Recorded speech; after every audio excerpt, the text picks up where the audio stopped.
Innal hamdalillah segala puji dan puja kehadirat Allah. Nahmaduhu wa nasta'inuhu wa nastaghfiruh. Hanya kepadanya kita memuji, meminta pertolongan serta bertaubat dari dosa-dosa kita.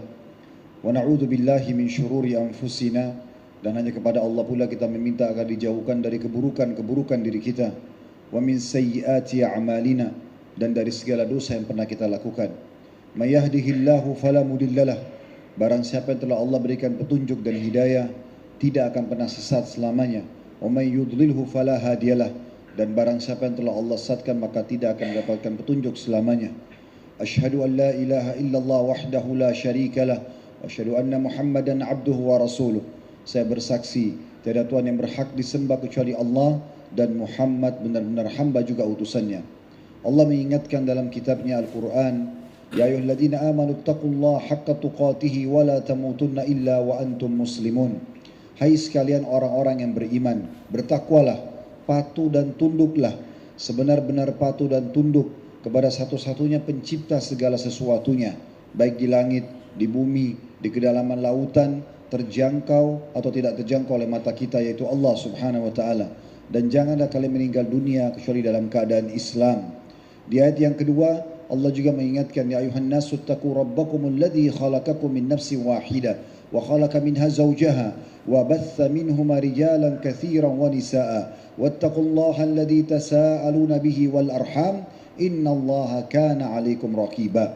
Hai sekalian manusia, sekali lagi bertakwalah, hanya patuh dan tunduklah kepada Allah yang telah menciptakan kalian dari jiwa yang satu, yaitu Adam alaihissalam, dan menciptakan dari jiwa yang satu istrinya Hawa alaihissalam, dan telah banyak memberikan keturunan laki-laki juga perempuan dari keduanya.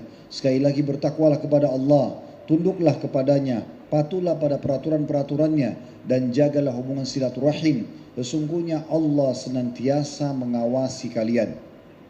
Di ayat yang ketiga, Ya ayyuhalladzina amanu taqullaha wa qulu qawlan sadida yuslih lakum a'malakum wa yaghfir lakum dhunubakum wa may yuti'illaha wa rasulahu faqad faza fawzan 'azima. Hai sekalian orang-orang yang beriman, bertakwalah kepada Allah dan jujurlah, ucapkan perkataan yang benar. Niscaya Dia akan memperbaiki amalan perbuatan kalian, mengampuni dosa-dosa kalian. Barang siapa yang mentaati Allah dan Rasulnya, sungguh dia telah mendapatkan kemenangan yang besar. Amma ba'd, fa inna asdaqal hadithi kitabullah. Kita tahu sebaik-baik rujukan umat Islam dalam segala lini kehidupan mereka, terutama ibadah, adalah kitabullah, Al-Quran. Wa khairu hadi hadi Muhammadin sallallahu alaihi wa ala alihi wa sahbihi wa sallam.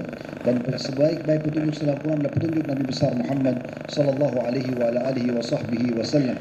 Wa syarrul umuri muhdatsatuha, dan seburuk-buruk perbuatan terutama dalam ibadah yang tidak punya rujukan dari keduanya, Al-Quran dan juga sunnah Nabi sallallahu alaihi wasallam. Fa inna kulla muhdatsin bid'ah. Semua ibadah yang tidak punya rujukan dikenal dengan perbuatan baru dalam agama. Wa nabidatin dalalah. Perbuatan baru bisa membawa pelakunya pada kekeliruan, dan dalam kebenaran kelukan membawa pelakunya ke dalam api neraka. Saudaraku seiman rahimani wa rahimakumullah. Kita mungkin bisa sepakati sebuah poin bahwasanya yang membuat kinerja itu selalu terjaga, kualitasnya pun selalu terawasi, karena adanya pengawasan. Kita bisa bayangkan bagaimana di sebuah kantor, instansi, kalau tidak ada pengawasan. Pengawasan ini sangat bermanfaat, dan memang salah satu level kaum muslimin yang harus kita kejar agar iman kita sempurna kepada Allah adalah kita meyakini adanya muraqabah atau pengawasan Allah Subhanahu wa taala. Allah yang kita yakini selama ini dengan susunan kata la ilaha illallah, la ma'budu bihaqqin illallah. Tidak ada Tuhan, pencipta, penguasa, pemilik yang menggantikan siang dan malam, menurunkan hujan, menciptakan kita semuanya dan perilaku-perilaku kita, karakter-karakter kita. Kita yakin semua itu. Bahkan hari ini pun kita hadir Jumat karena kita yakin perintah Allah Subhanahu wa taala. Dia memiliki sifat-sifat yang sempurna, di antaranya adalah Raqib. Allah itu selalu dan senantiasa mengawasi hamba-hambanya. Sangat bodoh kalau ada seseorang menganggap kalau dia sedang sendirian masuk di hotel atau melakukan perbuatan-perbuatan pelanggaran kepada Allah di sebuah tempat yang dianggap manusia tidak melihatnya atau tidak ada orang yang mengenalnya, lalu dia menganggap Tuhannya Allah tidak mengawasinya. Ini pemahaman yang sangat keliru. Kita bisa melihat bagaimana ayat-ayat Al-Quran di mana Allah Subhanahu wa taala menggambarkan dan menekankan dari 1400 tahun yang lalu bahwasanya, atau lebih karena kita sekarang berada di tahun 1447 Hijriah, bahwasanya ayat-ayat Al-Quran sudah turun sekian lama menjelaskan dan akan terus dibaca oleh orang beriman sampai hari kiamat tentang pengawasan Allah ini. Dan pengawasan ini sangat ketat dan luar biasa. Staf yang ditugaskan tanda kutip sini adalah para malaikat yang tidak pernah tidur, tidak pernah lalai, dan mencatat semua yang kecil dan yang besar. Allah berfirman di antara contohnya surah Al-Ahzab, surah nomor 33 ayat 52, "Wa kana Allahu ala kulli syai'in raqiba." Ketahuilah Allah itu maha mengawasi segala sesuatunya. Salah satu makna tafsirnya adalah hal yang kecil sampai hal yang besar. Setiap orang di antara kita nanti di buku amalnya hari kiamat akan menyaksikan sendiri kedipan mata dia yang pertama, yang ke-100, yang ke-1000, bahkan sampai kedipan mata terakhir sebelum dia wafat. Tarikan nafas pertama, hembusan nafas yang pertama, yang ke-100, yang ke-1000, apa saja yang difikirkan oleh otaknya, apa saja yang terlintas diniatkan dalam hatinya, bisa saja manusia tidak mengetahuinya, tapi Allah ala kulli syai'in raqiba. Allah benar-benar mengawasi semua itu dan akan diperlihatkan kepada hamba tersebut pada hari kiamat nanti. Di dalam ayat yang lain, surah Asy-Syu'ara, surah nomor 26, ayatnya 217 sampai 219, Allah kembali mengingatkan kepada kita kalau dia betul-betul detail dalam melihat semua kegiatan kita dan benar-benar akan memberikan penilaian. Kalau itu adalah perbuatan baik, akan diberikan pada hari kiamat balasannya. Biasa kita kenal dengan istilah pahala. Dan kalau dia berbuat buruk akan ada hukuman, baik itu siksa kubur ataupun siksa api neraka. Sebagaimana Allah berfirman, "Tawakkal 'alal 'azizir rahim alladzi yaraka hina taqum wa taqallubaka fis sajidin." Bertawakallah engkau hai Muhammad, serahkan urusanmu, ajarkan kepada umatmu juga untuk bertawakal, menyerahkan hasil usaha setelah berusaha tentunya kepada zat yang maha perkasa, yaitu Allah Subhanahu wa taala, dan yang maha penyayang, yang dia senantiasa melihatmu ketika engkau berdiri untuk beribadah dan juga melihat semua gerak-gerikmu di antara orang-orang yang sujud. Di dalam ayat yang lain, Allah juga memastikan setiap gerak-gerik seorang hamba yang patuh kepadanya diawasi, dan Allah akan memberikan penilaian sesuai dengan kualitasnya. Dalam surah Yunus, surah nomor 10 ayat 61, Allah berfirman, "Wa ma takunu fi sya'nin wa ma tatlu minhu min Qur'anin wa la ta'maluna min amalin illa kunna 'alaikum syuhudan idh tufiduna fi wa ma ya'zubu ar rabbika min mithqali dzarratin fil ardi wala fis samai wala asghara min dzalika wala akbara illa fi kitabim mubin." Kamu tidak berada, kata Allah, dalam satu kegiatan apapun, tidak membaca satu ayat dari Al-Quran, dan kamu tidak mengerjakan satu pekerjaan, melainkan kami pasti menjadi saksi atas dirimu di waktu kamu melakukannya. Tidak luput dari pengetahuan Tuhanmu Allah, biarpun sebesar atom di bumi ataupun di langit. Tidak ada yang lebih kecil dan tidak pula lebih besar dari itu, melainkan semua sudah tercatat di Lauhil Mahfuz. Dalam surah Al-Imran, surah nomor 3 ayat 5, Allah juga mengatakan, "Inna Allaha la yakhfa 'alaihi syai'un fil ardi wala fis sama." Sesungguhnya Allah itu tidak ada satupun di langit dan di bumi yang tersembunyi baginya. Mungkin Anda merasa saya memiliki kecerdasan ekstra. Saya memiliki banyak orang-orang kepercayaan yang bisa saya perintahkan untuk menutupi apa yang sedang saya lakukan. Dari korupsi, dari manipulasi data, dari mungkin perzinahan, perjudian, atau apa saja pelanggaran agama. Tapi Allah Raqib, Allah maha mengawasi. Berapa banyak orang yang bodoh tidak faham, sehingga akhirnya dia pikir dia sudah sangat hebat dalam mengemas semua itu. Ternyata Allah membongkar dengan satu kejadian kecil. Hanya dengan bocoran dari satu orang kepercayaannya, hanya kebetulan handphonenya terbuka dilihat oleh istrinya, hanya dengan sesuatu yang tidak masuk di akal dia, terbongkarlah semua. Dan dia akhirnya hanya bisa mengatakan, kok bisa ya? Jawabannya adalah pasti bisa. Karena Anda sedang diawasi oleh Tuhan pemilik alam semesta ini. Sifatnya basir, maha melihat. Sifatnya sami', maha mendengar. Dan sifatnya alim, maha mengetahui segala sesuatunya. Allah menyebutkan dalam surah Al-An'am, surah nomor 6 ayat 59. Wa indahu mafatil ghaibi la ya'lamuha illa hu wa ya'lamu ma fil barri wal bahr wa ma tasqutu min waraqatin illa ya'lamuha wa la habbatin fi dhulumatil ardi wa la ratbin wa la yabisin illa fi kitabim mubin. Dan di sisinya lah, sisi Allah subhanahu wa ta'ala, kunci-kunci perbendaharaan yang gaib. Semua yang manusia tidak tahu, Allah tahu semuanya. Semua yang dirasakan oleh manusia, Allah tahu semuanya. Tidak ada yang mengetahui kecuali Dia. Dia mengetahui apa yang ada di daratan. Kata para ulama tafsir, sejengkal bahkan sebutir pasir pun Allah tahu di mana letaknya, bagaimana ukurannya dan kadarnya. Dan juga di lautan, tidak ada satu hewan pun, bahkan butiran pasir di lautan, kecuali Allah tahu di mana letaknya, warnanya, kadarnya dan seterusnya. Tidak selembar daun pun yang jatuh kecuali Dia mengetahuinya. Tidak pula biji dalam kegelapan bumi, tidak pula yang basah, tidak pula yang kering, melainkan semua sudah tercatat di kitab yang nyata atau Lauhil Mahfuz. Ayat-ayat ini menjelaskan kepada kita saudaraku seiman bahwasanya kita harus menyadari salah satu yang menyempurnakan iman kita, kita harus tahu ada muraqabah, ada pengawasan ketat dari Allah Subhanahu wa taala. Tadi sudah saya sempat singgung, Anda bisa hebat mengemasnya dari sosok manusia, tapi Allah punya cara untuk membukanya. Apa kira-kira teman-teman sekalian, coba tanyakan diri kita yang bisa kita rahasiakan selama kita hidup. Anda yang hadir sini punya umur 30 tahun, 40 tahun, 50 tahun, 60 tahun. Coba introspeksi diri, apa yang sempat Anda rahasiakan dan sampai sekarang masih terjaga. Kalau itu kebaikan, Allah punya cara membongkarnya supaya jadi pelajaran bagi orang lain. Kita hidup atau kita sudah meninggal. Kalau itu buruk, Allah bongkar supaya memberhentikan kekejaman kita. Poin ini teman-teman sekalian adalah merupakan target khutbah Jumat kita. Bagaimana kita bubar dari sini, kita tahu salah satu level iman kita adalah muraqabah. Jangan terus-menerus membodohi diri sendiri, seakan-akan kita berbuat tidak ada yang mengetahuinya. Maka jadilah hamba Allah yang patuh kepadanya. Toh orang yang patuh tidak ada ruginya. Orang yang taat dan beriman bisa menikmati makanan yang enak, tapi konsepnya halal. Dia bisa menikmati mobil, rumah, pasangan yang hidup. Yang penting halal. Andai saja orang-orang beriman itu tidak bisa menikmati semua itu, nggak bisa biologis halal sehingga dia harus berzina. Tidak bisa dia mendapatkan pendapat menikmati rumah yang halal sehingga dia harus maling misalnya. Atau dia tidak bisa menikmati mobil yang mewah dari rezeki halal semua tertutup, maka boleh saja. Semua daging diharamkan misalnya, tidak ada lagi yang halal sementara tubuh kita membutuhkan protein hewani.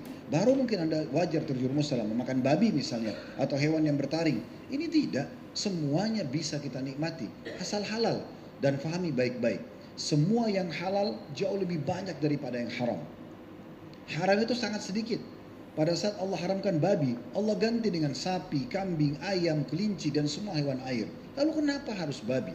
Kalau Allah mengharamkan khamar, minuman keras, narkotika, Allah ganti dengan susu, madu, sirup. Ada banyak minuman tradisional seperti jamu misalnya. Kenapa harus khamar? Pada saat Allah haramkan zina, Allah buka pintu pernikahan. Ada solusinya, bukan tidak ada. Lalu pertanyaan, kenapa kita masih mau terlibat dalam pelanggaran tersebut? Sementara kita harus faham, pelanggaran atau bahasa agama dosa pasti ada konsekuensi hukuman. Dan jangan anggap remeh, Allah itu punya sifat memang Rahmanur Rahim, Maha Pengasih, Maha Penyayang. Bagi siapa? Bagi orang-orang yang patuh. Atasan Anda akan sayang dengan Anda karena Anda berprestasi di kantor. Tapi Allah punya sifat yang lain, syadidul iqab, berat hukumannya bagi para pembangkang. Keliru kalau Anda melakukan pelanggaran, Anda berpegang pada sifat Allah Ar-Rahmanur Rahim dan Anda lupa kalau Allah itu syadidul iqab, Allah itu berat hukumannya. Maka bodoh sekali orang kerja di satu perusahaan, dia ugal-ugalan karena menganggap atasannya baik sama dia dan dia yakin dia tidak akan dihukum. Satu waktu akan kena batunya. Oleh karena itu kita harus terus berakal teman-teman sekalian. Fahami baik-baik kalau ada pengawasan sang pencipta Allah Subhanahu wa taala. Allah tidak pernah melepaskan pengawasannya. Kita sedang tidur, kita sedang makan, kita sedang aktivitas. Hidup kita semua diawasi. Dimanapun kita berada, Allah bersama kita. Allah berkekalkan dalam surah Hadid. Al-Hadid surah nomor 57 ayat 4. Wa huwa ma'akum aina ma kuntum. Allah selalu bersama kalian dimanapun kalian berada. Dalam surah Al-Baqarah, surah nomor 2 ayat 235, Allah berfirman, wa'lamu anna Allah ya'lamu ma fi anfusikum fahdharu wa'lamu anna Allah ghafurul halim.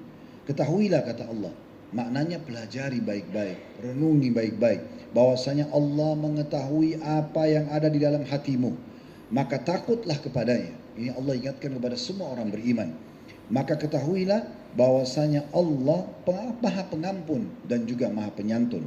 Tapi di sini saksi bahasan adalah Allah tahu apa yang dalam hati manusia. Kemudian dalam ayat lain Allah mengatakan ya'lamu kha'inatal a'yun ma tukhfis sudur. Allah tahu pengkhianatan mata dan apa yang disembunyikan dalam hati manusia. Kita bisa lihat ke arah depan, tapi tujuan kita sebenarnya ke arah kiri atau ke kanan. Allah tahu pengkhianatan mata itu.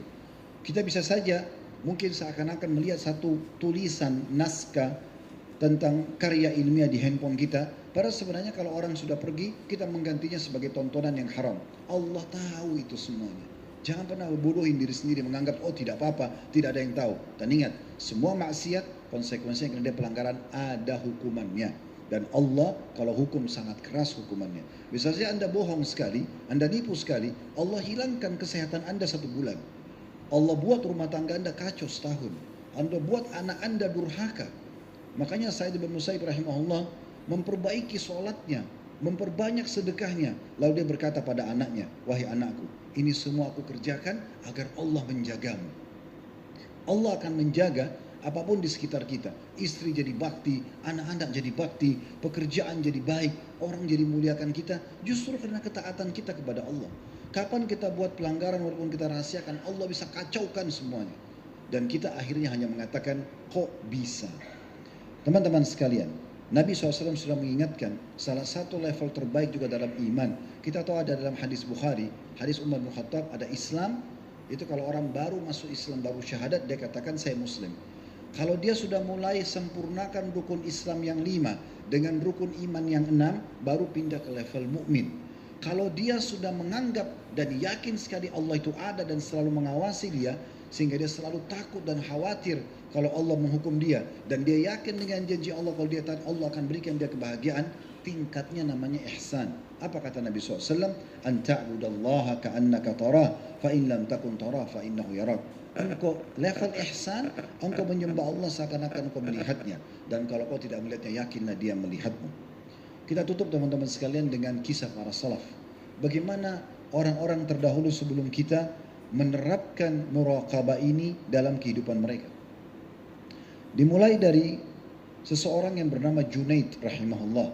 Orang yang sangat masyhur di zamannya dengan orang yang saleh. Setiap detik hidupnya pengawasan.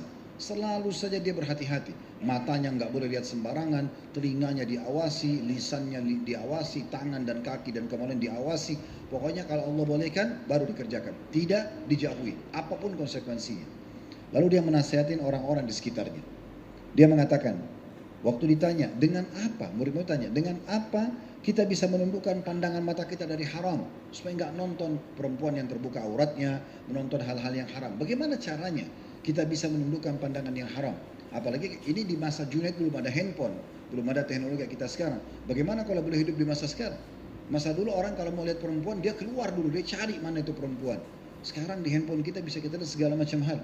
Maka ini lebih ketat dan lebih berhati-hati dengan perkataan ini di masa kita sekarang.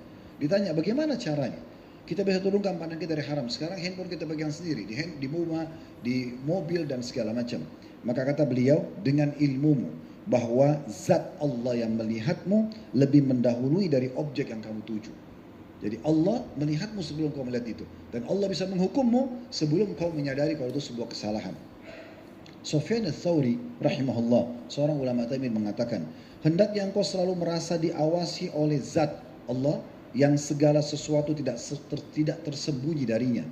Hendaknya engkau selalu berharap kepada zat yang tidak pernah tidak menepati, atau hendaklah engkau berharap kepada zat yang pasti menepati janjinya, dan hendaklah engkau selalu takut kepada zat yang kuasa bisa memberimu hukuman setiap saat. Jadi ini perkataan menarik sekali. Kata Sufyan ats-Tsauri rahimahullah, saya ulangi lagi. Hendaknya engkau selalu merasa diawasi oleh zat yang selalu tidak tersembunyi darinya. Jadi Allah Subhanahu wa taala. Hendaklah engkau selalu berharap hanya kepada zat yang pasti menepati janjinya, dan hendaklah engkau selalu takut kepada zat yang kuasa memberimu hukuman kepadamu setiap saat. Abdullah bin Mubarak rahimahullah, seorang ulama yang sangat terkenal kalangan tabi'in dengan kesolehannya. Beliau mengatakan kepada seorang anak muda yang kebetulan berpapasan, hai anak muda, Merasalah selalu diawasi oleh Allah. Nah saya itu dilempar begitu sama dia, karena pas ketemu dia juga tidak kenal. Selalu diawasi sama Allah. Anak muda itu pokoknya penasaran, dia mengatakan, seperti apa caranya? Maka kata Ibnu Mubarak, jadikan dirimu seakan-akan melihat Allah. Kemudian Abdullah bin Dinar rahimahullah berkata, suatu hari aku keluar bersama Umar bin Khattab menuju ke Mekah. Lalu kami pun istirahat di sebuah tempat dan tiba-tiba ada seorang pengembala domba yang sedang mengembala domba dan istirahat di dekat kami. Maka Umar pun ingin mengetes dan menguji iman orang ini. Apakah seorang pengembala seperti ini juga sudah sampai pada level kenal Tuhannya Allah? Dia tahu Allah mengawasinya dan melihatnya. Maka Umar pun mengatakan, hai pengembala. Karena pengembala itu tidak mengenal Umar. Masa dulu tidak ada foto. Kalau tidak pernah ketemu tidak tahu bagaimana wujud atau wajahnya. Maka dia mengatakan, hai pengembala, bagaimana kalau domba ini kamu jual kepadaku seekor? Kata orang tersebut, pengembala tersebut, saya hanya staf, saya pegawai. Ini domba-domba ada pemiliknya, majikan saya. Kata Umar apa? Bilanglah sama majikanmu, kalau domba yang kamu jual sama kami dimakan oleh serigala. Bilang saja hilang, dimakan serigala, kamu ambil uangnya. Tuanmu tidak akan bisa berbuat apa-apa karena memang tidak ada, masa itu tidak ada kamera dan segala macam. Maka tiba-tiba yang mengagetkan Umar, pengembala tersebut gemetar dan dia mengatakan, kalau begitu di mana Allah? Karena pengembala tersebut gemetar dan meneteskan air mata mengatakan di mana Allah, Umar pun menangis. Dan yang sedang bersama dengan Umar, Abdullah bin Dar pun menangis. Akhirnya Umar mengatakan, carikan, kata Abdullah bin Dar kepada Abdullah bin Dar, carikan di mana alamatnya orang ini. Ditemukan dan Umar bin Khattab menebus dan membebaskan budak tersebut dan memberikan kepadanya harta. Dan beliau mengatakan, saya tidak pernah menyangka ternyata sampai seperti ini iman sudah sampai kepada seorang pengembala. Zulaikha, wanita yang menggoda Yusuf, yang kita sangat kenal kisahnya dalam surah Yusuf. Di dalam kamarnya dengan kecantikannya, seorang wanita terhormat. Kita tahu kalau wanita kaya, terhormat, pasti menjaga dan merawat dirinya. Sampai sekarang dan sampai akhir zaman akan sama wanita.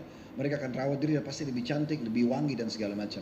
Menutup itu dan berkata kepada Yusuf, hai Yusuf, hai talak, dalam surah Yusuf, silahkan berbuat apa yang kau mau. Udah cantik, udah kaya, di rumahnya, di zina, suruh zina gratis. Maka Nabi Yusuf menghindar diri. Subhanallah, dalam riwayat disebutkan, waktu itu di dalam kamarnya Zulaikha itu ada sebuah patung yang dikultuskan. Dianggap juga sebagai salah satu dewa atau Tuhan.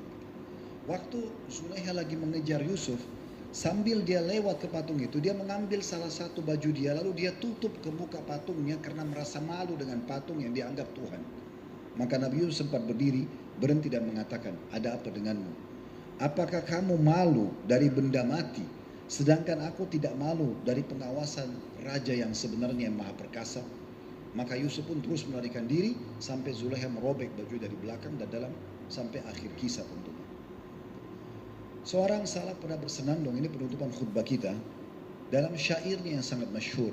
Semoga kita bisa ambil pelajaran dari sini. Saudaraku Siman, mohon maaf, saya bukan menggurui tapi saya ingatkan, khutbah-khutbah Jumat, ceramah-ceramah yang disampaikan oleh para guru-guru kita, para dai-dai kita, bukan untuk didengar telinga kanan keluar telinga kiri, bukan untuk dipuji dan dikatakan bagus atau tidak, tapi yang terpenting Anda tanya diri Anda, saya tersentuh atau tidak, saya merasa bertambah iman atau tidak, bisa mendekatkan diri kepada Allah atau tidak. Kalau itu ada, itulah target utamanya. Tidak perlu memuji siapa yang menyampaikan, karena memang kita tujuannya mendengarkan ceramah untuk itu. Ilmu itu tujuannya untuk menanamkan iman, dan iman kalau sudah datang semuanya berubah. Orang bodoh jadi pintar, penakut jadi pemberani, orang pelit jadi dermawan dan segala macam hal. Ambil ibrah itu. Sayang sekali setiap khutbah Jumat setiap pekan berlalu begitu saja dan tanpa menambah iman kita, tanpa meningkatkan kualitas ibadah kita, dan tanpa membuat kita taubat dari dosa-dosa kita. Penyair ini mengatakan, idza ma khalauta dahra fala taqul. Kalau seandainya kau satu waktu sedang menyendiri, jangan pernah kau ucapkan dalam dirimu, aku sedang sendirian. Dia mengatakan, idza khalauta dahra fala taqul khalautu. Kalau seandainya satu waktu kau sedang sendiri, jangan kau katakan aku sedang sendiri. Walakin qul alayya raqibu. Tapi bilang, ada pengawasku loh. Kamu harus bilang dengan dirimu sendiri, kau punya pengawas. Itulah Allah Subhanahu wa taala. Wala tahsabannallaha yakfalu sa'ah. Dan jangan pernah kau berpikir bodoh seakan-akan Allah itu lalai sesaat saja. Wala annama tukhfi alaihi yagibu. Dan jangan kau mengira bahwa engkau juga bisa sembunyi dan luput darinya. Aku qauli hadza, saya sudah mengucapkan perkataan saya ini. wa astaghfirullah li wa lakum, dan saya istighfar kepada Allah, mengajak jamaah istighfar kepada Allah. Fastaghfiruhu innahu wal ghafurur rahim. Istighfarlah kepadanya, dia Maha Pengampun juga Maha Pengasih.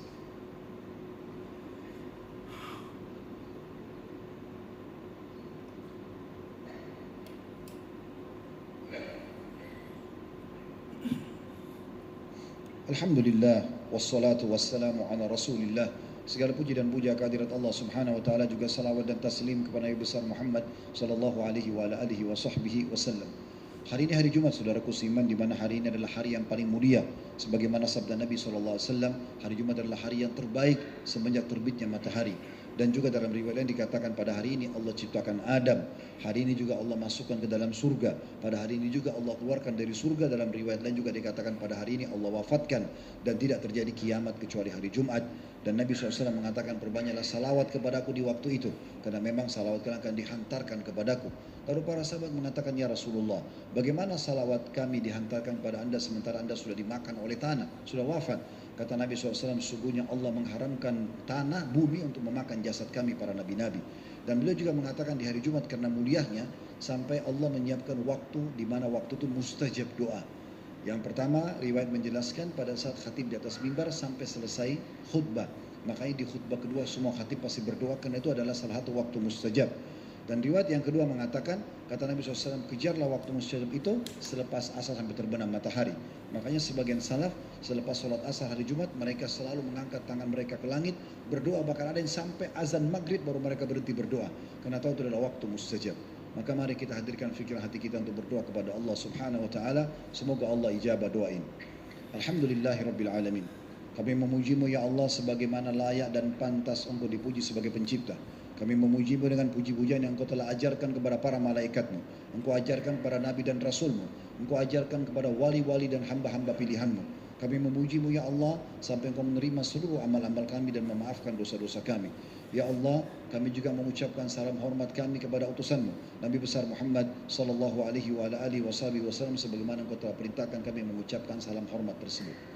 Wahai Zat yang Maha Kuasa, Maha melihat, Maha mengawasi, Engkau tahu kami semua berkumpul di rumahmu ini karena ingin menjalankan salah dari perintahmu. Siapapun di antara kami yang kurang ikhlas, ikhlaskan niatnya. Siapapun di antara kami ya Allah yang niatnya bukan karena kamu, ubah menjadi karena kamu ya Allah. Siapapun di antara kami yang Kau akan berikan hanya sebagian kecil dari pahalanya, maka sempurnakan ya Allah. Terimalah amal ini dengan pahala yang sempurna, dan terimalah seluruh amal-amal soleh yang pernah kami kerjakan, yang sedang kami kerjakan, yang akan kami kerjakan sampai menjelang ajal datangnya dengan pahala yang sempurna.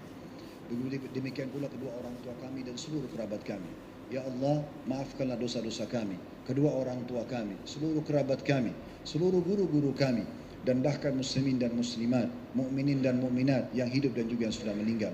Ya Allah, sebagaimana Engkau lahirkan kami di bumi pertiwi ini, di negara kami, Engkau telah membuat kami bernaung di bawah awannya, di bawah langitnya, meminum dari airnya, memakan dari tumbuh-tumbuhannya. Maka jagalah negeri kami ini ya Allah. Jagalah kemerdekaan kami, persatuan dan kesatuan kami. Berilah petunjuk para pemimpin menjalankan tugas dan amanah dengan baik. Dan jadikan kami masyarakat bergotong royong dengan pemerintah menjaga nikmat besar kemerdekaan, persatuan dan kesatuan kami. Dan siapapun yang inginkan keburukan bagi negeri kami, bagi agama kami, bagi keluarga kami dan diri kami, maka kembalikan tipu daya mereka kepada diri mereka sendiri. Ya Allah, saudara-saudara kami di Palestina, di Sudan dan beberapa tempat di muka bumi sedang tertindas. Ikhlaskan niat mereka.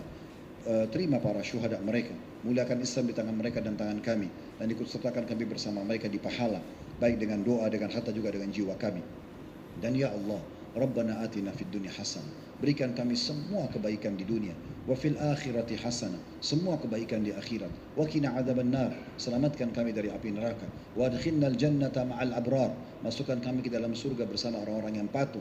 Ya Azizu ya Ghaffar, wa Izat yang Maha Mulia dan Maha Pengampun, ya Rabbal Alamin, Tuhan semesta. Wa sallallahu ala nabiyina wa habibina Muhammadin wa alihi wa sallam, walhamdulillahi rabbil alamin. Inna Allah ya'muru bil adli wal ihsani wa ita'i dzil qurba. Allah selalu menyuruh kita berbuat kebaikan, keadilan, dan berbuat baik kepada sanak kerabat. Wa yanha 'anil fahsya'i wal munkari wal baghi. Allah larang perbuatan mungkar, perbuatan keji, pembangkangan, ya'idukum la'allakum tadhakkarun. Itu peringatan dari Allah, jadikan sebagai prinsip hidup kalian. Fadhkurullahal azim yadhkurkum. Ingat selalu kepada Allah, Allah akan ingat kepada kalian. Washkuru ala ni'mati yazidkum. Syukuri nikmatnya, dia pasti akan tambah. Wala dzikrullahi akbar. Mengingat Allah, Allah adalah amal yang paling besar. Wa aqimis shalah, dan dirikanlah salat.